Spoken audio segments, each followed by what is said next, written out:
Assalamualaikum warahmatullahi wabarakatuh. Saya Melinda Herawati dengan NIM 1184472 kelas PMI 6B. Di sini saya akan membuat tag video lembar jawaban UTS riset aksi, yaitu dengan pertanyaan nomor 1 ialah apa yang dimaksud dengan riset aksi? Riset aksi yang didasarkan pada aksi nyata dengan mengembangkan partisipasinya masyarakat dalam memecahkan masalah dan merancang program untuk memenuhi kebutuhannya sendiri. Lalu poin D yaitu ada fasilitator, yang dimana fasilitator ini seseorang yang membantu sekelompok orang untuk memahami tujuan bersama dan membantu mereka membuat rencana guna mencapai tujuan tersebut tanpa mengambil posisi tertentu dalam diskusi. Lalu di poin C itu ada partisipan, yang dimana partisipan ini pengambilan bagian atau porsi tertentu keterlibatan orang atau masyarakat dengan cara memberikan dukungan maupun materi, tenaga, dan pikiran, dan tanggung jawabnya terhadap setiap keputusan yang telah diambil dari mencapainya tujuan tertentu yang ditentukan oleh kesepakatan bersama. Lalu selanjutnya poin terakhir yaitu ada lobby dan negosiasi, yang dimana lobby adalah merupakan upaya meyakinkan kepada pihak lain agar bisa mengkoordinir kepentingan kita sehingga mulai dari solusi dan terbinanya hubungan baik antara kedua belah pihak. Dan selanjutnya itu adalah nego. Nego adalah sebuah proses yang terjadinya antara dua belah pihak atau lebih yang pada mulanya memiliki pemikiran yang berbeda hingga pada akhirnya mencapai tujuan kesepakatan bersama.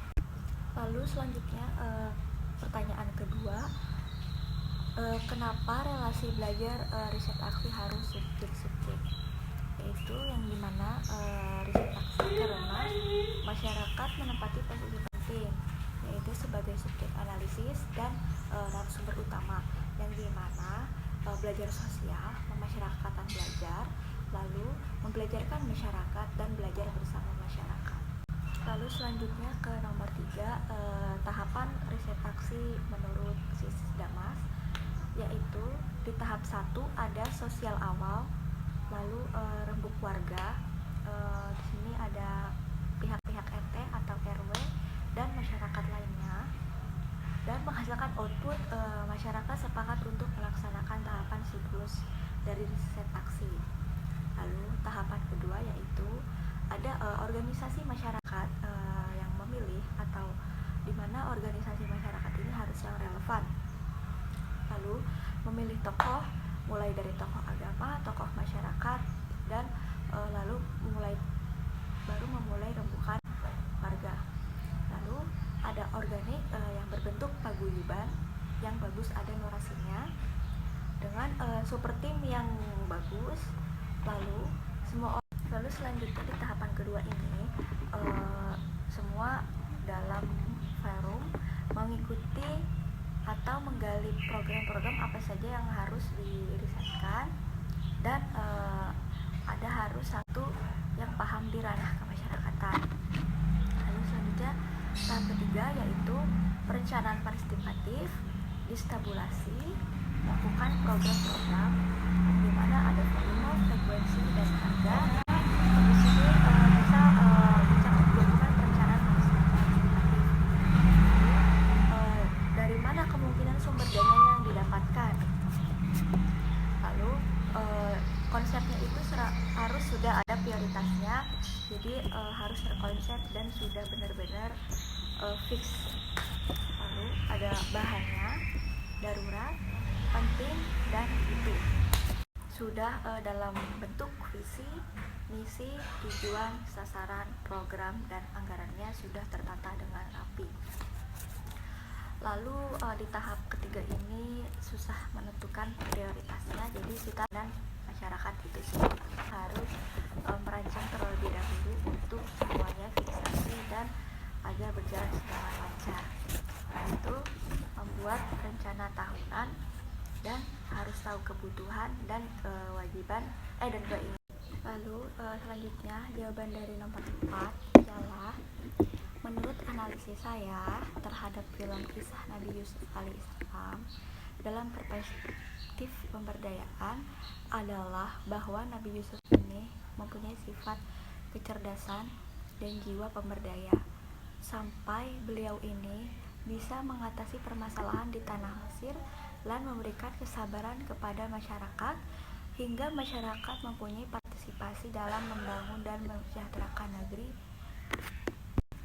Melalui kerutan Nabi Yusuf itu, umat manusia diajarkan tentang mitigasi dalam menghadapi politik atau resesi ekonomi. Manusia diajarkan pemerataan ekonomi.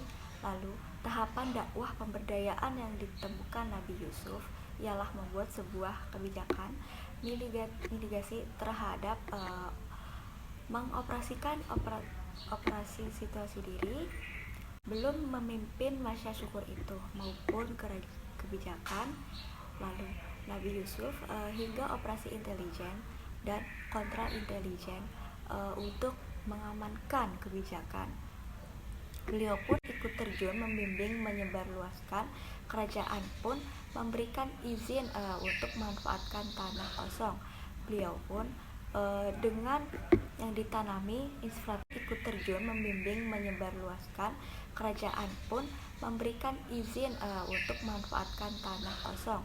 Beliau pun dengan yang ditanami infrastruktur.